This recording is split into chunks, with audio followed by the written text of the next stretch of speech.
My wife lied about her job while I covered every bill, so I left her with zero and quietly rebuilt my life without looking back. I'm a 32-year-old guy who genuinely believed that if you worked hard enough, physically, emotionally, financially, you could protect the people you love and build a marriage that would last. For most of my life, stability was something I fought for, not something I inherited, and when I finally got married, I thought I was stepping into the future I'd been working toward for years. Even now, when I replay how everything unfolded, I can still feel that early, quiet confidence I used to carry, like I finally had a partner who would stand with me instead of leaning on me. When Jenna came into my life, I was in the middle of a brutal period at work, tight deadlines, non-stop calls, and a pressure on my shoulders that felt like a constant weight. But she had this softness in her voice, this warmth in the way she leaned in when I talked about my day, that made me feel seen for the first time in a long time. "You're doing your best," she would whisper late at night, tracing her fingers across my chest. "I'm proud of you." I used to fall asleep to those words, believing every one of them. Her ambitions felt real, too, plans about a meaningful career, helping people, being part of something bigger. So when she told me her work situation was complicated, and she needed time to sort things out, I didn't question it. I just stepped in. I took over rent, utilities, groceries, every major bill, telling myself this was what a good husband does. She said she was working part-time at a non-profit, but every time money came up, she'd sigh and say, "It's just temporary. I promise I'll catch up soon." I wanted to believe her. I did believe her. But looking back now, those promises were the first cracks in a truth I wasn't ready to see. And one night, something happened that made those cracks impossible to ignore. I remember the exact night things first felt off. I came home from a 12-hour shift, exhausted down to my bones, and the apartment was dark except for the blue glow of Jenna's laptop. She slammed it shut the moment I walked in. At first, I brushed it off. I told myself she was just stressed or tired, but something in the room felt tight, like the air had shifted without me noticing. I tried to shake it off, tried to pretend it was nothing, but the uneasiness clung to me. "Long day?" she asked, her voice overly bright, like she was performing calm instead of feeling it. "Yeah," I said, dropping my bag. "You okay? You seem tense." She laughed too quickly. "Just work stuff. Non-profit nonsense." Her tone didn't match the words. I could feel that. She stopped inviting me to see her at work, too. In the beginning, she used to say, "Come by any time, they love visitors." But suddenly, it became, "Oh, today's not good," or "The office is chaotic," or "We're working remotely this week." Every excuse chipped a little more at my certainty, but I kept patching it with trust. I started noticing money disappearing, small amounts at first. $40 missing from the grocery envelope. Then $100 from the utilities fund. Each time I asked gently, she gave soft, breathy explanations. "Babe, I just borrowed it for gas," she'd say. "I'll replace it soon, I promise." Or, "You know how unpredictable non-profit payroll is." I kept believing her, because the alternative felt like betrayal, felt like admitting my marriage wasn't what I thought it was. The turning point came when I found a receipt tucked between couch cushions. A receipt for a restaurant I'd never been to, a restaurant I couldn't afford on my best day. And the timestamp? Midday on a Tuesday, when she was supposedly at work. I held that slip of paper in my hand, staring at it like it was a foreign language I wasn't supposed to understand. And that was the moment the quiet doubt started becoming something louder, something I couldn't keep ignoring. I spent the whole night staring at that receipt, running my thumb over the ink until it smudged. My chest felt tight, like my ribs were trying to hold in a truth I wasn't ready to face. The next morning, when Jenna came into the kitchen humming like everything was perfectly normal, I knew I had to ask. My voice shook even though I tried to sound calm. "Hey, did you go out to lunch yesterday?" I asked, keeping it casual, even though my heart was pounding. She froze for half a second, just long enough to notice, before forcing a smile. Yeah, just a coworker thing. Why? I held up the receipt. This place. Her eyes flicked to it too fast. Oh. Yeah. The nonprofit had a meeting there. On your day working remotely? I pushed gently. The silence that followed was heavy, stretching thin between us. She stepped closer, touching my arm like proximity could erase the lie. Baby, you're overthinking, she whispered. You're tired. You work too much. It should have soothed me, but it felt like she was rearranging my thoughts with her hands. Over the next week, her schedule became even more erratic. Sometimes she'd say she got off early but wouldn't come home until hours later. Other times she'd collapse on the couch claiming exhaustion, refusing to talk about her day. When I'd ask something simple, who did you work with today? She'd give vague names I'd never heard before. And each time I'd try to connect the dots, she'd shut me down with a tired sigh or a kiss meant to distract me. But the lies were starting to pile up faster than I could push them aside. One night, when she said she was going to a work event, I decided to drive by the nonprofit office just to reassure myself. Maybe I needed to see her car there, just to quiet the noise in my head. But when I pulled up, the building was dark. Locked. Empty. And her car was nowhere in sight. That was the moment the ground under me started to shift, slowly, dangerously, like the beginning of an earthquake I wasn't prepared for.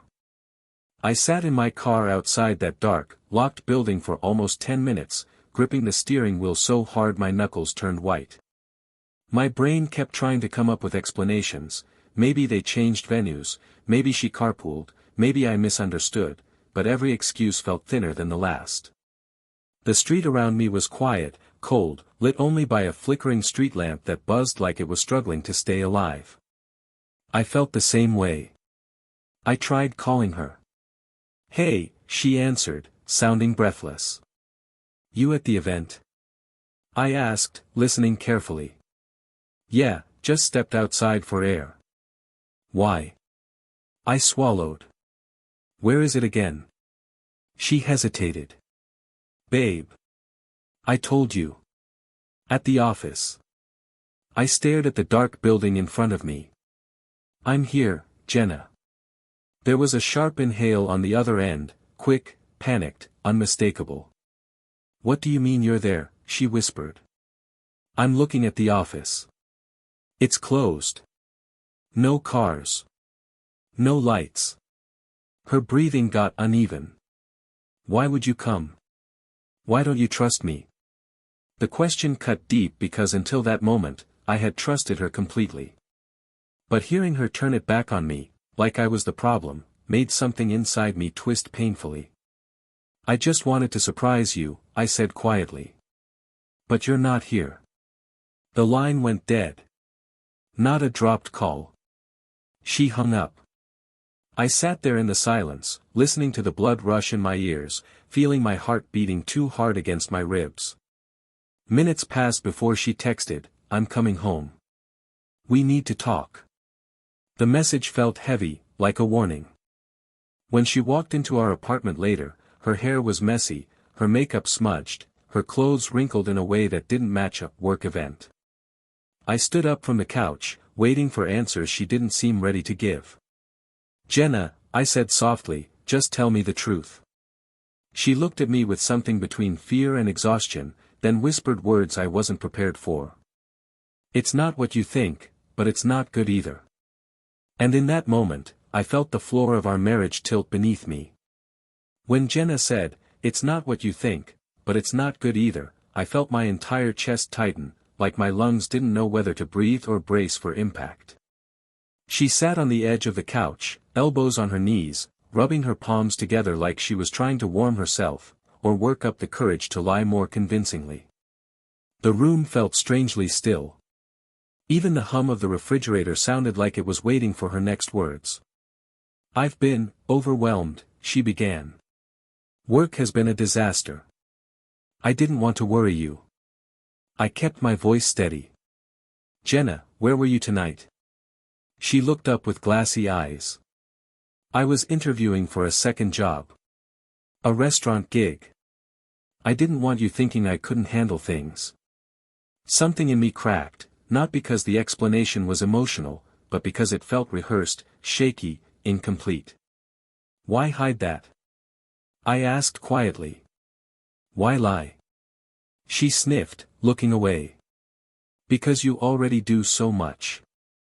I didn't want to look useless. The words were soft, trembling, almost believable, almost.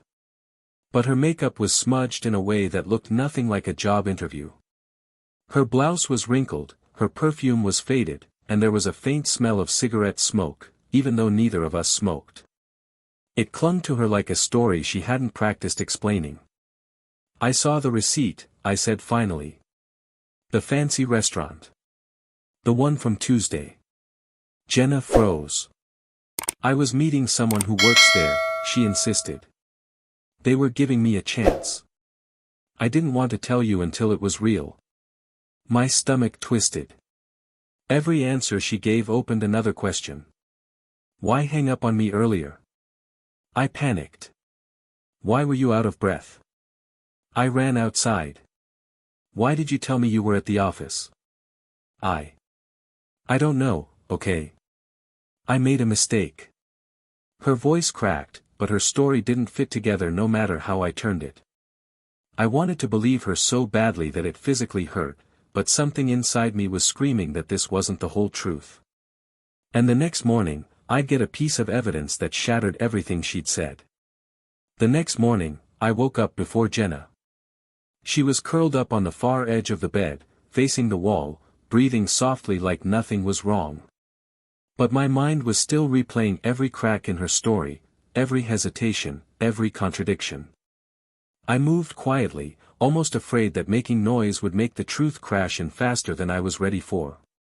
The apartment was cold, the kind of morning chill that settles on your skin and makes everything feel sharper, more real. I went to grab my jacket from the dining chair, and as I lifted it, something slipped to the floor, a folded flyer, glossy and creased at the edges. I picked it up, expecting some random advertisement. But my stomach dropped when I realized what it was. A promotional brochure for a luxury rooftop lounge downtown. The same name printed at the top of the Tuesday receipt. Only this brochure had something extra. A handwritten note on the back. Same time next week. I had a great night. See. My pulse started pounding in my ears.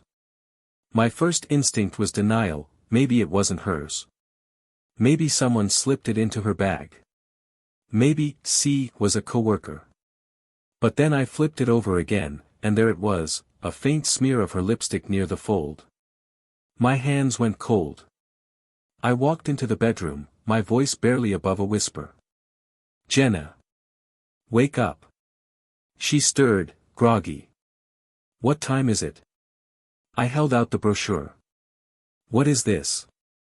Her eyes widened just a little, enough for me to see the truth flicker behind them before she masked it. Where did you get that? She asked, sitting up too quickly. In your jacket pocket. Her throat bobbed as she swallowed. It's not what it looks like. The words hit me like physical blows because they were the same words she used when I confronted her about the dark office. The same tone. The same avoidance. The same trembling edge. Then tell me, I said, voice cracking. Tell me what it actually is. She wrapped her arms around herself, looking smaller than I'd ever seen her. It's complicated, she whispered. You're not going to like the answer. And in that moment, I knew the truth I'd been running from was about to tear my world apart. When Jenna said, you're not going to like the answer, something inside me shifted, like my body was bracing for impact before my mind even understood what was coming. She sat there on the edge of the bed, knees pulled in, staring at the blanket like it held a script she couldn't quite remember. The morning light coming through the blinds cut across her face in sharp lines, making every flicker of guilt impossible to hide. Did you go there with someone? I asked quietly. My voice sounded too calm, almost detached, like I was watching myself from a distance. She didn't answer. Jenna, I pressed, the truth. Please. Her jaw clenched. You're twisting things. How? I asked. How am I twisting a handwritten note asking you to meet again? She exhaled sharply, like she was angry at me for asking. It wasn't a date, she snapped. Then what was it? I was networking. I almost laughed. Networking, at a rooftop lounge, midweek, with someone who signed off with an initial and a flirtatious note? The lie was so flimsy it hurt. Is C someone from the nonprofit? I asked. She hesitated, just long enough to confirm everything she didn't say. It's complicated, she repeated. The word complicated suddenly felt like a blade she kept turning in my ribs. I stood there, gripping the flyer, trying to steady my breathing. Jenna, I'm not stupid. Tell me who he is. Her eyes snapped up. Why do you assume it's a he? Because you're terrified to answer the question. Her face tightened, not with fear, but with irritation, like my suspicion was an inconvenience. Finally, she muttered, he's just someone who helped me with my resume. That's it. I stared at her. So you meet your resume coach at a rooftop lounge? Twice. I didn't say twice, she whispered, immediately realizing she slipped. And that was it. That tiny admission, accidental, panicked, unguarded, hit harder than anything she'd confessed so far. She had been there more than once. She had been hiding it. Before I could speak, her phone vibrated on the nightstand. She snatched it instantly, but not before I saw the preview light up the screen. A message from someone saved only as C. And the first line read, about last night. The moment I saw, about last night, flash across her screen, something inside me dropped so fast it felt physical, like the floor of my chest just gave out. Jenna grabbed the phone so quickly she nearly knocked over the lamp. Her hands were shaking, but not the way you shake when you're scared of losing someone. It was the frantic, impulsive panic of someone terrified of being caught. Give me the phone, I said quietly. My voice wasn't loud or angry, it was the kind of calm that comes when your emotions are too overwhelmed to even rise. No, she snapped, clutching it to her chest. It's private. Private? I repeated. You're my wife. Her breath hitched. She pressed the phone tighter, like I was trying to take her oxygen away. You're overreacting, she whispered. Then let me see it, I said. One message. Show me one message that proves you're telling the truth. She didn't move.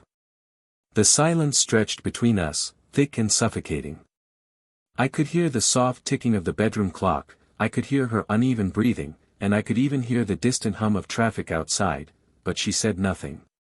That silence was louder than any answer she could have given. Jenna, I said, feeling my voice crack, if it's innocent, why are you hiding it? She finally stood up, backing away from me like I was the threat. Because you're making assumptions, she said. You're twisting everything. You're paranoid. Paranoid. The word stung like poison in my throat. I felt the heat spreading through my chest, not anger, not yet, but a kind of disbelief so heavy it was hard to hold upright. If I'm paranoid, I whispered, then show me the truth. She swallowed hard. Then her eyes softened, and she said the most manipulative thing she'd ever said to me. If you loved me, you wouldn't need to look. I felt my knees weaken at that, because in that moment I realized she wasn't trying to reassure me, or rebuild trust, or even explain. She was trying to guilt me into accepting the lie. Before I could respond, her phone buzzed again. Another message from C. And this time, I caught a glimpse of the second line. I can still taste the. She locked the screen before I saw the rest, but the damage was already done. And I felt something inside me finally, painfully, begin to break. I don't know how long I stood there after seeing that half sentence, I can still taste the, but it felt like time stopped just so I could feel every shred of pain without interruption. My legs felt unsteady, like they were trying to hold up a version of me that didn't exist anymore. Jenna stood across the room, clutching her phone like it was some fragile relic instead of the weapon it had become. The blinds rattled softly from a draft, and the weak afternoon light made the room look pale and sick, like even the walls knew something was dying between us. "Jenna," I whispered, barely recognizing my own voice, "what did he mean by that?" She shook her head quickly. "It's nothing. You're reading into it." I stared at her. "He said he could taste something. Do you understand how that sounds?" She crossed her arms, defensive, almost annoyed. "Why are you interrogating me?" "Because you're lying to me," I said, my voice breaking. She threw her hands up. "Fine. You want the truth." We kissed. Once. It didn't mean anything. Kissed. The word slammed into me so hard I actually staggered back a step. I sank onto the edge of the bed, feeling like my chest was collapsing inward. My ears were ringing, my hands were cold, and for a moment, the room felt like it was tilting. "You kissed him," I repeated quietly. "It was a mistake," she snapped. "And if you weren't so distant lately, don't," I said sharply. "Don't put this on me." She looked away, biting her lip. That tiny gesture, the same one she used when she was hiding something, made the truth click into place like a cruel puzzle piece. "Kissed," I whispered again, staring at the floor. "Is that all that happened?" "Yes," she said instantly. Too instantly. I looked up. "Jenna. Look at me and say it again." She didn't. Instead, her eyes filled with tears, but not the kind that come from remorse. They were the kind people cry when they're cornered. "You don't want the whole truth," she whispered. "Trust me." My heart dropped so fast I felt dizzy. Because I knew, right then, that the kiss wasn't the worst part. And the truth she was afraid to say would destroy everything I thought our marriage was. When she said, "You don't want the whole truth," something inside me snapped, not in anger, but in a kind of numb clarity I'd never felt before. It was like my heart had finally stopped trying to convince my brain to stay hopeful. I felt everything and nothing at the same time. The room blurred at the edges, the air felt thick, and I swear even the sound of my own breathing seemed unfamiliar. "Jenna," I said quietly, "I need you to tell me everything. All of it. No more half answers." She sat down in the armchair like her legs couldn't hold her anymore. Her hands trembled as she wiped her cheeks. "It wasn't supposed to go that far," she whispered. "What went far?" She hesitated, then let out a shaky breath. "I met him a few times. We kissed. Twice." "Twice," I repeated, feeling that word carve something out of me. She nodded. "And that's all?" "I swear." But I already knew she was only telling me the parts she thought I could handle. "Who is he?" I asked. "Just someone I met through work," she said. "You don't have a real job there," I said, my voice steadier now. "So who is he actually?" She flinched. "Please stop." I leaned forward, elbows on my knees. "Did you sleep with him?" "No," she said instantly, too fast, too sharp. "Did you go to his place?" Silence. "Did he come here?" Tears filled her eyes. "Please don't make me say it." That was when my stomach twisted so violently I had to steady myself against the mattress. "He's married, isn't he?" I said. Her eyes widened, and for the first time, she looked genuinely terrified. "I didn't mean for that to happen," she whispered. "Oh my God," I breathed. "Jenna, you're seeing a married man." She covered her face with both hands, sobbing. "I didn't know at first. And when I found out, I tried to end it. But I was stupid. I kept meeting him. I felt physically sick. My wife wasn't just lying to me. She was helping someone else lie to his family too." Before I could say anything else, her phone buzzed again. This time, she didn't dare pick it up. And when I looked at the screen, I saw something that made everything inside me go cold. Her phone vibrated on the nightstand, the sound slicing through the thick, suffocating silence between us. Jenna stared at it the way someone might stare at an unexploded bomb, frozen, terrified to move. My hands were trembling, but I reached for it anyway. I didn't grab it. I didn't unlock it.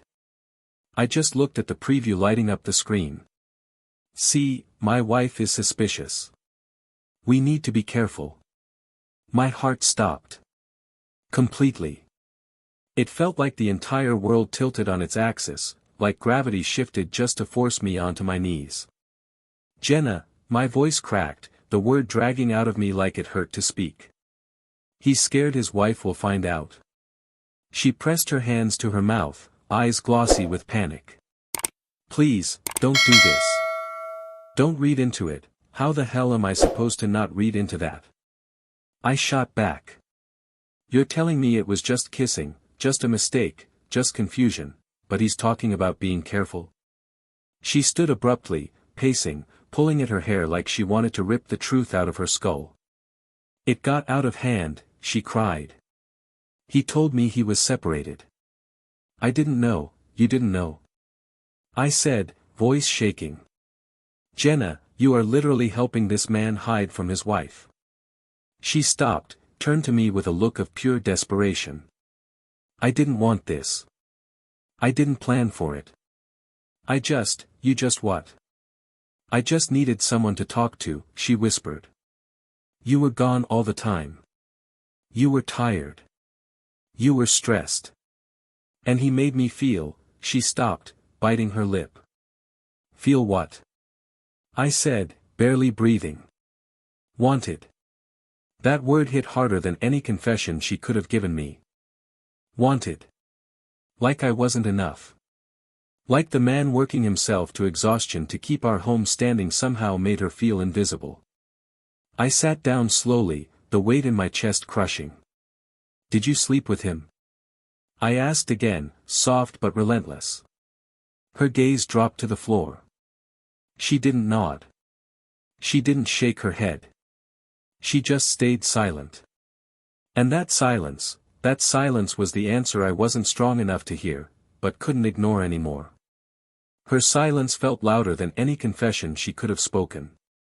It filled the room, pressed against my skin, crawled into my lungs until I could barely breathe. I'd spent months doubting myself, twisting reality in my head just to protect the version of her I wanted to believe in.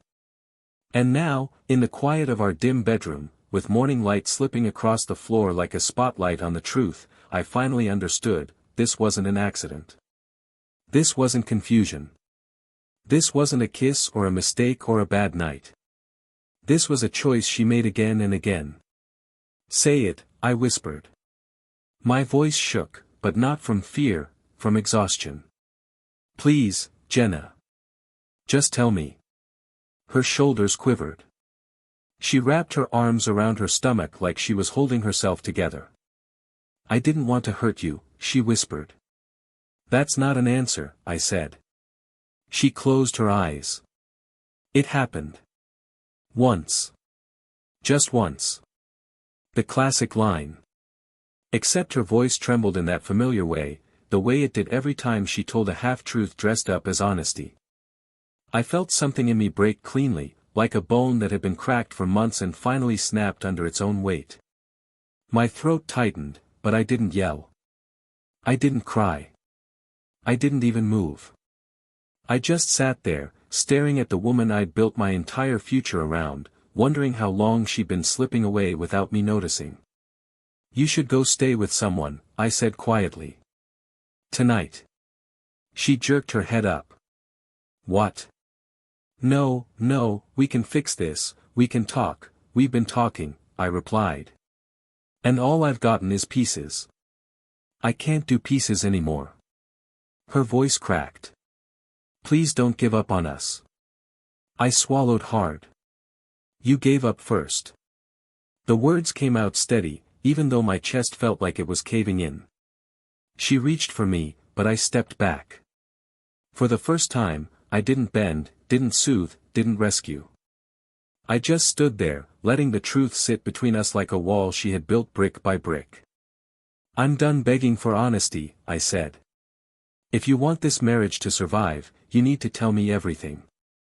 No more lies." She stared at me, tears streaming, lips trembling. And in that moment, watching her struggle between guilt, panic, and the truth she still wasn't ready to give, I realized our marriage wasn't breaking.